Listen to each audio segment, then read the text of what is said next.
mga produktong abaka tampok sa 8 Abaka Festival sa Surigao del Sur. Ano ang detalye sa Dainara Sumapad, Hacker, Radyo Pilipinas, Butuan.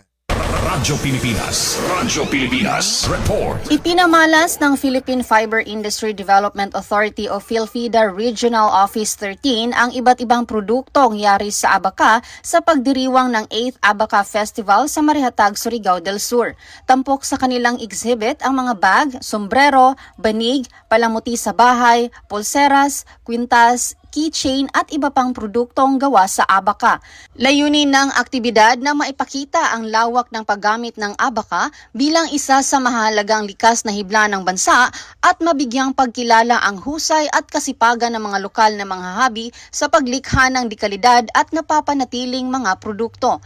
Hinikayat ng PhilFIDA ang publiko na suportahan ang mga lokal na artisan at tangkilikin ang mga produktong gawa sa Abaka bilang bahagi ng pagsusulong ng kabuhayan, pangangalaga sa kultura at pagpapalakas ng industriya ng natural fibers sa Caraga. Para sa Bagong Pilipinas, Dayanara Hake, Radyo Pilipinas, Radyo Publiko, Butuan. Usapang Agrikultura. Dito. Maraming salamat, Radyo Pilipinas, Butuan.